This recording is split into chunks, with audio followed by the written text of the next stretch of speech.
बुरे कर्म की ओर नहीं, तब कोई सहारा नहीं देता, सदकर्म की ओर। नारद जी ने मंत्र दिया और उसके बाद नारद जी ने अग्नि दीक्षा दी। एक दीक्षा तो होती है कान फोड़ू, एक होती है अग्नि दीक्षा, वो थोड़ा गुप्त काम है। वो जिस भी बच्चे को मिलती है उसके अंदर जैसे एटम बम विकसित होता है ना, ऐसे ही एटम बम की शक्ति विकसित हो जाती है, जिसको भागवत में कहते हैं सलाह। एक कृष्ण के अंदर थी ये शक्ति, वो चाहे तो अपने एटम बम को जगा दे। राक्षस फू, राक्षस ने सुना मंत्र फू, चित। क्योंकि अगर ऐसे किसी के कान में कोई मंत्र दाग दो ना तो वो मर भी सकता है बिटिया और जिंदा भी हो सकता है।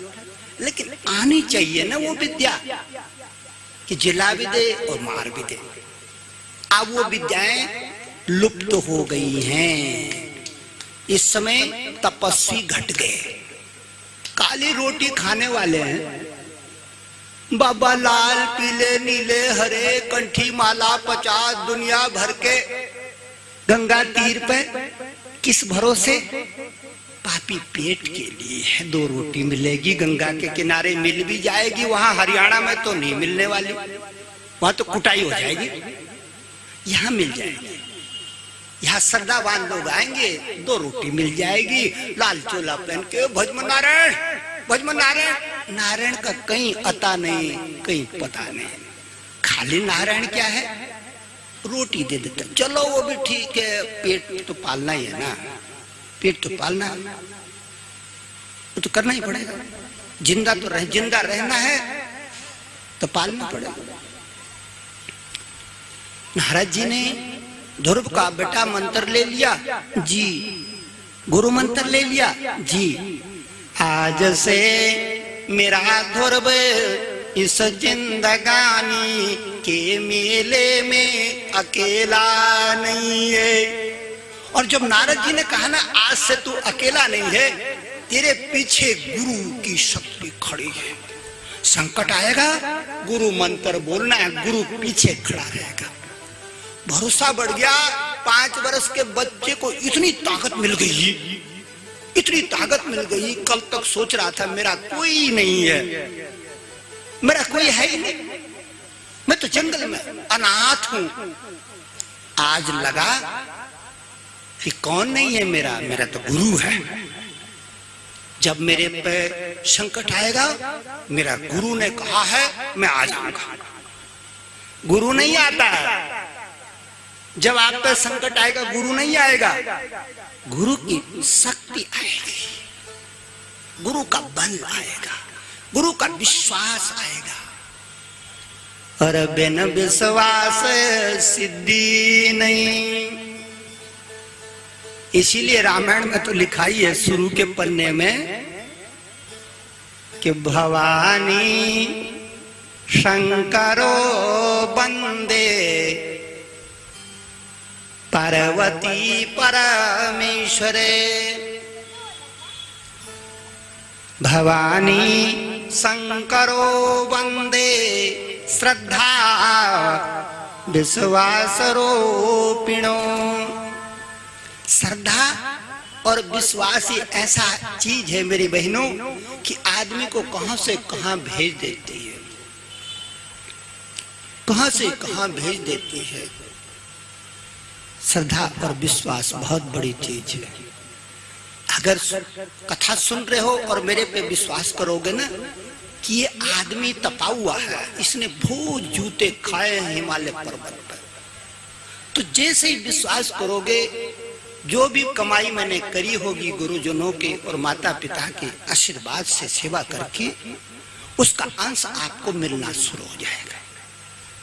और सोचोगे अरे पाखंडी पता नहीं कहां से पकड़ कर लाए गिरी साहब, किसी ढोंगी को लिया है पकड़ करके, ये लाल पीला कपड़ा पहन कर न जाने क्या बक बक, तो आपको नहीं मिलेगा। क्योंकि आपने क्या नहीं बनाई, न श्रद्धा बनाई और न विश्वास की ओर बढ़े।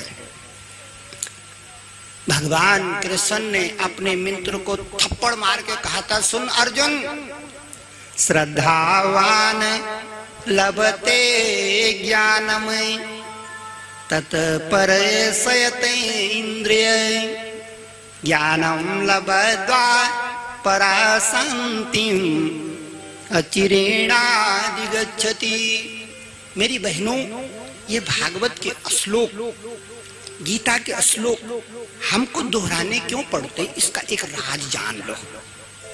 मैं भागवत गाऊंगा तो एक मंत्र बोल के उसको दोहराऊंगा, क्यों ऐसा क्यों कर रहा हूं? मैं सीधे ही कथा न सुना दूं ध्रुव के? मैं इसलिए करता हूं, या कोई भी कथावाचक इसलिए करता है कि शायद उसकी वाणी, शायद उसका सुर उन महापुरुषों के सुर से मेल खा जाए। उनके गीत को जब हम जूठा अपनी जबान से चबाते हैं ना, हम कोई व्यास थोड़ी है, न सुखदेव मुनि है, न नारद जी है, न हम उस श्रेणी में आते। लेकिन हम क्या करते हैं कि उनके जूठे गीतों को, सुखदेव मुनि के जूठे गीतों को अपनी इस जबान में चबाने लगते हैं, गाने लगते हैं, बोलने लगते हैं। तो उससे क्या होता है कि हमारा सुर उनके सुर से मेल खाने की संभावना बढ़ जाती है। और जिस दिन हमारा स्वर सुखमुनि के सुर से मेल खा जाए, समझना 5000 पुरानी कथा फिर शुरू होने लगी है।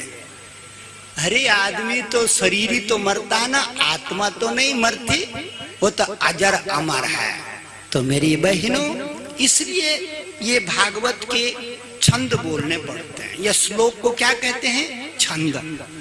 ये मंत्र है, ये छंद है।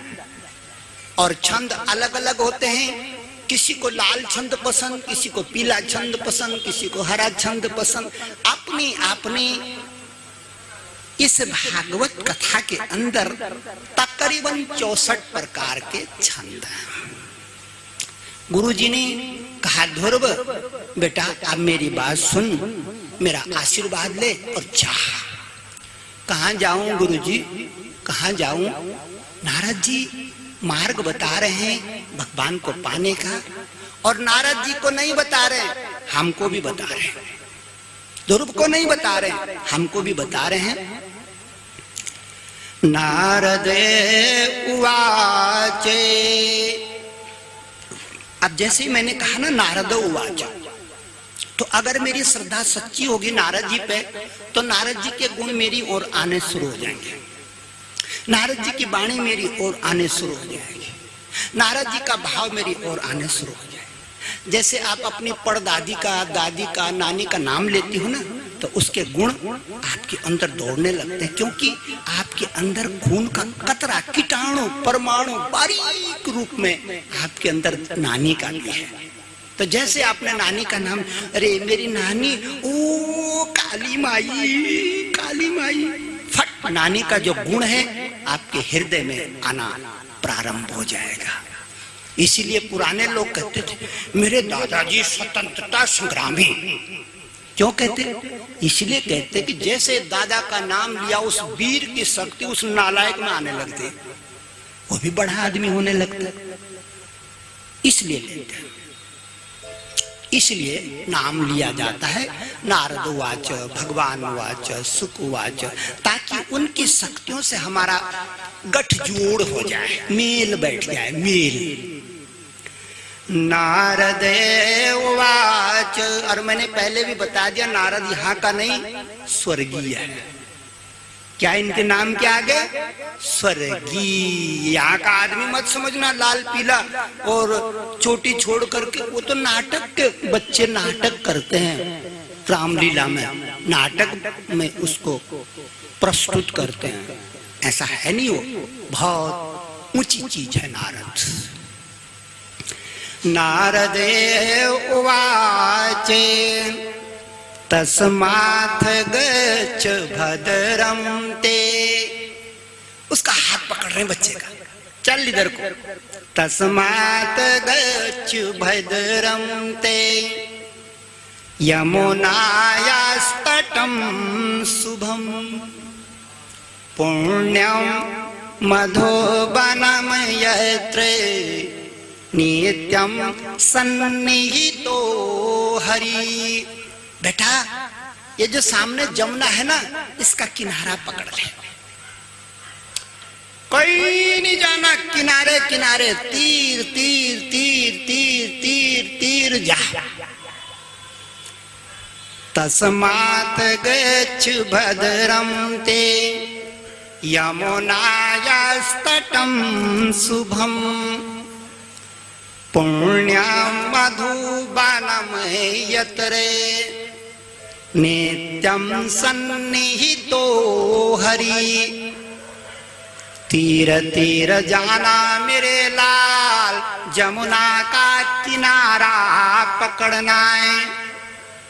और जमुना के किनारे जाते जाते जाते जाते मिले